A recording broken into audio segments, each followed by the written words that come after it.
بسم اللہ الرحمن الرحیم۔ ڈیئر اسٹوڈنٹس، السلام علیکم۔ کلاس فرسٹ ایئر کا آج ہمارا 5واں لیکچر ہے، اور آج کی اس لیکچر میں ہم نے سر سید احمد خان کا سبق اپنی مدد آپ، اس کا مطالعہ کرنا ہے بیٹا۔ تو اپنی مدد آپ یہ صنف نثر کے لحاظ سے ایک مضمون ہے۔ میں نے سر سید احمد خان کے متعلق آپ کو پہلے لیکچر میں بتایا اور اس سبق کا کچھ حصہ پڑھا، تو آج اس حصے سے آگے دیکھتے ہیں۔ تو بیٹا سبق کو دیکھیے گا۔ بیٹا صفحہ نمبر 6 کا آخری پیراگراف دیکھیے گا۔ سر سید احمد خان کہتے ہیں کہ اے میرے عزیز ہم وطنوں، اے میرے پیارے ساتھیوں، میرے وطن کے ساتھیوں، اگر یہ رائے صحیح ہے تو اس کا یہ نتیجہ ہے کہ قوم کی سچی ہمدردی اور سچی خیر خواہی کرو۔ غور کرو کہ تمہاری قوم کی شخصی زندگی اور شخصی چال چلن کس طرح پر عمدہ ہو، تاکہ تم بھی ایک معزز قوم ہو۔ کیا جو طریقہ تعلیم و تربیت کا، بات چیت کا، وضع و لباس کا، سیر سپاٹے کا، شغل اشغال کا تمہاری اولاد کے لیے ہے، اس سے ان کی شخصی چال چلن، اخلاق و عادات، نیکی و سچائی میں ترقی ہو سکتی ہے؟ حاشا و کلا بیٹے، حاشا و کلا، ہرگز نہیں۔ سر سید احمد خان اپنے عزیز ہم وطنوں کو، اپنے عزیز ساتھیوں کو یہ بات دیتے ہیں، کہتے ہیں کہ اگر یہ رائے صحیح ہے، یہ چیز جو ہم نے پیش کی کہ اپنی مدد آپ کیے بغیر کوئی بھی قوم، کوئی بھی شخص، کوئی بھی گروہ، کوئی بھی جماعت ترقی نہیں کر سکتی، تو پھر ہمیں اپنی حالت پہ غور کرنا ہوگا کہ آیا ہم کس صورت میں ہیں؟ کیا ہم جو کر رہے ہیں، کیا یہ ہماری آنے والی نسلوں کو ترقی دے سکتی ہے؟ ہمارے آنے والی نسلیں جو ہے اس طریقہ سے سدھر سکتے ہیں؟ کیا ہم اپنے مستقبل کو روشن اور بہتر بنا سکتے ہیں؟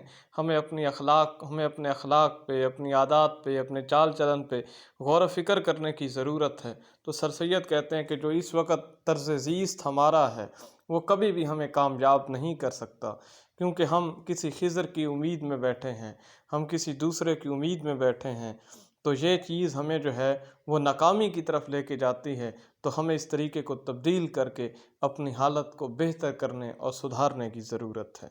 آگے سر سید احمد خان بیٹا کیا کہتے ہیں کہ جب کہ ہر شخص اور کل قوم خود اپنی اندرونی حالتوں سے آپ اپنی اصلاح کر سکتی ہے، تو اس بات کی امید پر بیٹھے رہنا کہ بیرونی زور انسان کی یا قوم کی اصلاح و ترقی کرے، کس قدر افسوسناک بلکہ نادانی کی بات ہے۔ سر سید احمد خان بیٹا کہتے ہیں کہ جب ہر شخص اپنے آپ کو، اپنی دی گئی صلاحیتوں کو استعمال کر کے اپنے آپ کو تبدیل کر سکتا ہے، مالک رب ذوالجلال نے اس کے اندر یہ صلاحیت پیدا کر دی ہے، یہ خوبی اس کو عطا کر دی ہے، اس کو یہ قابلیت دے دی ہے کہ وہ اپنی حالت کو بہتر بنا سکتا ہے، تو پھر ہم یہ امید لگا کے بیٹھے رہیں کہ کوئی اور آ کے ہمیں سدھارے گا، تو یہ کس قدر نادانی اور کس قدر بے وقوفی کی بات ہے۔ تو ہمیں اس پہ نہیں رہنا چاہیے بلکہ آگے بڑھنا چاہیے۔ حضرت اقبال علیہ رحمہ کا شعر میں نے آپ کو سنایا کہ چلنے والے نکل گئے ہیں، ٹھہرے جو ذرا کچل گئے ہیں۔ اور حضرت اقبال علیہ رحمہ ایک جگہ پہ اور کہتے ہیں کہ افراد کے ہاتھوں میں ہے اقوام کی تقدیر، ہر فرد ہے ملت کے مقدر کا ستارہ۔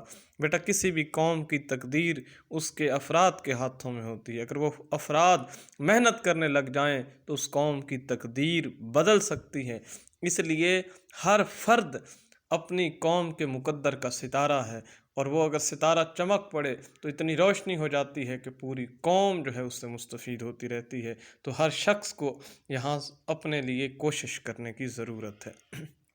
آگے سر سید کیا کہتے ہیں کہ وہ شخص در حقیقت غلام نہیں ہے جس کو ایک خدا نا ترس نے، جو اس کا ظالم آقا کہلایا جاتا ہے، خرید لیا ہے، ایک ظالم اور خود مختار بادشاہ جو گورنمنٹ کی رعیت ہے، بلکہ در حقیقت وہ شخص اصلی غلام ہے جو بد اخلاقی، خود غرضی، جہالت اور شرارت کا مطیع اور اپنی خود غرضی کی غلامی میں مبتلا اور قومی ہمدردی سے بے پرواہ ہے۔ وہ قومیں جو اس طرح دل میں غلام ہیں، وہ بیرونی زوروں سے یعنی عمدہ گورنمنٹ یا عمدہ قومی انتظام سے آزاد نہیں ہو سکتی۔ جب تک کہ غلامی کی یہ دلی حالت دور نہ ہو۔ اصل یہ ہے کہ جب تک انسانوں میں یہ خیال ہے کہ ہماری اصلاح ترقی گورنمنٹ یا قوم کے عمدہ انتظام پر منحصر ہے، اس وقت تک کوئی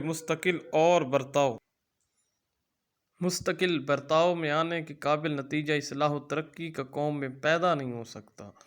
وہ کیسی عمدہ تبدیلیاں گورنمنٹ یا انتظام میں کی جائیں، وہ تبدیلیاں فانوس خیال سے کچھ زیادہ رتبہ نہیں رکھتی۔ بیٹا فانوس خیال کے خیالی پلاؤ جس میں طرح طرح کی تصویریں پھرتی ہوئی دکھائی دیتی ہیں، مگر جب دیکھو تو کچھ بھی نہیں۔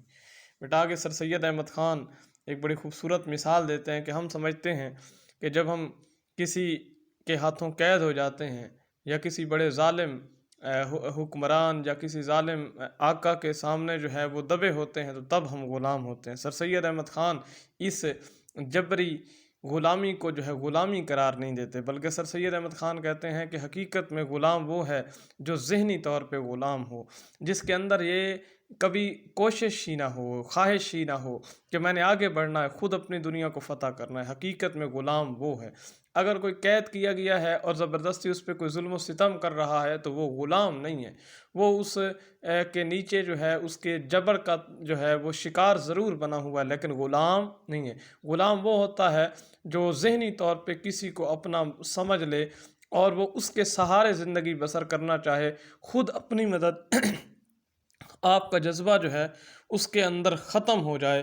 تو مولانا ظفر علی خان کا ایک خوبصورت شعر بھی ہے اس حوالے سے کہ خدا نے آج تک اس قوم کی حالت نہیں بدلی، نہ ہو جس کو خیال آپ اپنی حالت کے بدلنے کا۔ کہ اللہ رب الجلال بھی اس قوم کی حالت کو تبدیل نہیں کرتا جب تک وہ قوم خود اپنی حالت کو تبدیل نہیں کرتی۔ تو سر سید کہتا ہے کہ ہمیں دوسروں کی مدد کو چھوڑ کے خود کو آگے بڑھانے کی ضرورت ہے۔ جب تک ہم خود کو آگے نہیں بڑھائیں گے تب تک ہم کامیاب نہیں ہو سکتے، تب تک ہم ترقی کی منازل کو طے نہیں کر سکتے۔ تو بیٹا ہمیں اپنے لیے خود اپنی دنیا کو فتح کرنا ہوگا، ہمیں اپنے لیے خود آگے بڑھنا ہوگا۔ جب ہم خود آگے بڑھیں گے تو پھر منزلیں ہمارا مقدر بن جائیں گی۔ بیٹا کامیاب آدمی وہ ہوتا ہے جو محنت کرتا ہے، اور محنت کرنے والے ہی ہمیشہ آگے جاتے ہیں۔ وہ ایک بڑا سرائکی کا بھی بڑا خوبصورت شعر ہے، آپ کو سنا دیتا ہوں کہ تو محنت کر تے محنت دا صلہ جانے خدا جانے، تو دیوا بال کے رکھ چا ہوا جانے خدا جانے۔ بیٹا آپ کو محنت کرنے کی ضرورت ہے، آپ کو دیا جلانے کی ضرورت ہے، ہواؤں سے ڈرنے کی ضرورت نہیں ہے۔ اگر آپ دیا جلا دیں گے تو یقینی بات ہے کہ اللہ رب ذوالجلال اس کے موافق حالات بھی پیدا کر دے گا۔ دیا جلانا آپ کا کام ہے، دیے کو روشن کرنا میرے مالک کا کام ہے۔ درخت لگانا آپ کا کام ہے، اس پہ پھل اور پھول دینا مالک کا کام ہے۔ ابتدا آپ نے کرنی ہے، آگے ثمرات سے نوازنا اس مالک کا کام ہے۔ تو سر سید احمد خان اس وقت جب مسلمان زبوں حالی کے دور سے گزر رہے تھے، جب مسلمانوں کا کوئی بھی سنبھالنے والا نہیں تھا، تو مسلمانوں کے اندر یہ جذبہ پیدا کیا کہ آپ نکلیں گے تو انشاءاللہ مدد بھی آپ کے ساتھ آ جائے گی۔ آگے بیٹا دیکھیے گا کہ انسان کی قومی ترقی کی نسبت ہم لوگوں کے یہ خیال ہیں کہ کوئی خضر ملے۔ بیٹا خضر یہاں پہ استعارۃ لفظ استعمال کیا گیا ہے، تلمیبی آپ اس کو کہہ سکتے ہو۔ تو کوئی خضر ملے، خضر بیٹا خواجہ خضر علیہ السلام کی طرف اشارہ ہے کہ خضر علیہ السلام جو ہے وہ لوگوں کی آ کے مدد کرتے تھے اور لوگوں کے لیے آسانیاں کرتے تھے۔ گورنمنٹ فیاض ہو اور ہمارے سب کام کر دے، اس کے یہ معنی ہے کہ ہر چیز ہمارے لیے کی جاوے اور ہم خود نہ کریں۔ ایسا مسئلہ ہے کہ اگر اس کو ہادی اور رہنما بنایا جاوے تو تمام قوم کی دلی آزادی کو برباد کر دے اور آدمیوں کو انسان پرست بنا دے۔ حقیقت میں ایسا ہونا قوت کی پرستش ہے، اور اس کے نتائج انسان کو ایسا ہی حقیر بنا دیتے ہیں جیسے کہ صرف دولت کی پرستش سے انسان حقیر اور ذلیل ہو جاتا ہے۔ بیٹا آگے سر سید احمد خان کہتے ہیں کہ قومی ترقی کی نسبت ہم لوگوں کا ایک خیال ہے کہ ہمیں کوئی فیاض گورنمنٹ مل جائے، ہمیں کوئی ایسا ہادی اور رہنما مل جائے جو آئے اور ہماری حالت کو تبدیل کر دے، ہمارے لیے آسانیاں پیدا کر دے، ہمارے لیے ایسے اصول و قوانین وضع کر دے۔ جب اچھے اصول و قوانین وضع ہو جائیں گے تو ہم خود بخود ترقی کریں گے۔ یہ بیٹا ساری چیزیں خام خیال ہیں۔ ہمیں اپنے من سے، اپنے آپ سے اصلاح کا آغاز کرنا ہے۔ حضرت اقبال علیہ الرحمہ نے فرمایا تھا کہ تو اپنے من میں ڈوب کے پا جا سراغ زندگی، تو اگر میرا نہیں بنتا نہ بن، اپنا تو بن۔ بیٹا جب تک ہم خود نہیں کریں گے تب تک ہم آگے نہیں بڑھ سکتے۔ سر سید احمد خان کی زندگی بھی اس چیز کا ایک عملی ثبوت ہے۔ انہوں نے زبوں حالی کے دور میں مسلمانوں کو اس پرفتن اور پرآشوب دور سے نکالنے کے لیے خود کوشش کی، عمل کیا، اور پھر وہ دن بھی دنیا نے دیکھا کہ جب اسی بر صغیر پاک و ہند پہ مسلمان قوم جب محکوم بنی، اس کے بعد پھر آزاد بھی ہوئی۔ تو بیٹا محنت کرنی چاہیے، محنت کے بعد نتائج ہمیں اچھے مل جاتے ہیں۔ تو سر سید اب اپنے اس مضمون پہ اسی بات پہ زور دیتے ہیں، ہمیں کسی اور پہ انحصار کرنے کے بجائے خود اپنی دنیا تبدیل کرنے کا جو ہے وہ جذبہ پیدا کرنا ہوگا، خود اپنی دنیا تبدیل کرنے کے لیے کام کرنے کی ضرورت ہے۔ آگے سر سید احمد خان فرماتے ہیں کہ بڑا سچا مسئلہ اور نہایت مضبوط، جس سے زیادہ دنیا کی معزز قوموں نے عزت پائی ہے، وہ اپنی مدد آپ کرنا ہے۔ جس وقت لوگ اس کو اچھی طرح سمجھیں گے اور کام میں لاویں گے تو پھر خضر کو ڈھونڈنا بھول جائیں گے۔ اوروں پر بھروسے سے اور اپنی مدد آپ، یہ دونوں اصول ایک دوسرے کے بالکل مخالف ہیں۔ پچھلا انسان کی بدیوں کو برباد کرتا ہے اور پہلا خود انسان کو۔ بیٹا سر سید احمد خان کہتے ہیں یہ ایک بڑی سچی اور نہایت عمدہ بات ہے کہ دنیا کی جتنی بھی معزز قومیں ہیں جنہوں نے عزت پائی ہے، ترقی پائی ہے، ان لوگوں نے اپنی مدد آپ کے جذبے کے تحت کام کیا ہے۔ تو یہ ہمیں ایک کہاوت جو ہے ضرب المثل کے طور پہ مل گئی ہے، اور یہ ایک ایسی زبردست کہاوت ہے جس پہ عمل پیرا ہونے سے بیٹا ہم اپنے آپ کو کامیاب کر سکتے ہیں کہ جب ہم خود کو تبدیل کرنے کی کوشش کریں گے، خود میں نکھار لانے کی کوشش کریں گے تو نکھار بھی آ جائے گا، اور وہ تبدیلی جس کی ہم توقع رکھے بیٹھے ہیں وہ تبدیلی بھی مل جائے گی۔ لیکن جب تک ہم خود کوشش نہیں کریں گے تب تک کوئی بھی چیز آسان نہیں ہو سکتی۔ بیٹا اپنی مدد آپ اور دوسروں پر بھروسہ، یہ ایک دوسرے کی متضاد ہیں، ایک دوسرے کی مخالف سمت میں دو اصول ہیں۔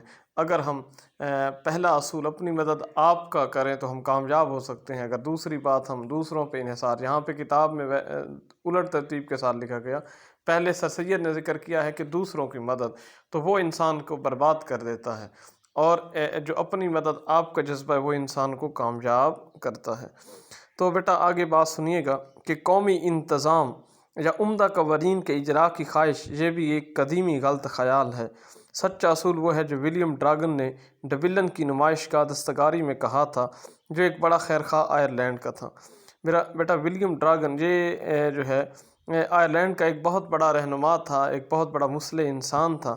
سر سید احمد خان اس کی مثال دیتے ہیں کہ ایک قدیمی خیال چلا رہا ہے کہ قومی انتظام اور اس کے ساتھ عمدہ قوانین کسی بھی قوم کو اچھا بناتے ہیں۔ سر سید کہتے ہیں یہ خام خیالی کی بات ہے، اچھے اصول ہونے سے کوئی قوم ترقی نہیں کر سکتی، بلکہ جیسا کہ ڈبلن کی نمائش گاہ میں اس نے کہا تھا ولیم ڈراگن نے، ویسا کہ انسان کو خود بدلنے کی ضرورت ہے۔ جب انسان بدلیں گے تو پھر قوم بدل جائے گی، پھر گروہ بدل جائیں گے، پھر برادریاں بدل جائیں گی، پھر جماعتیں بدل جائیں گی۔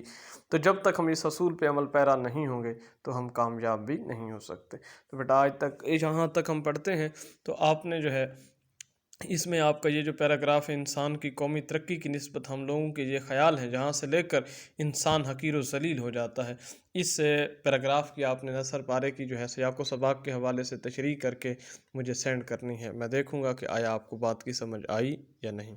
والسلام۔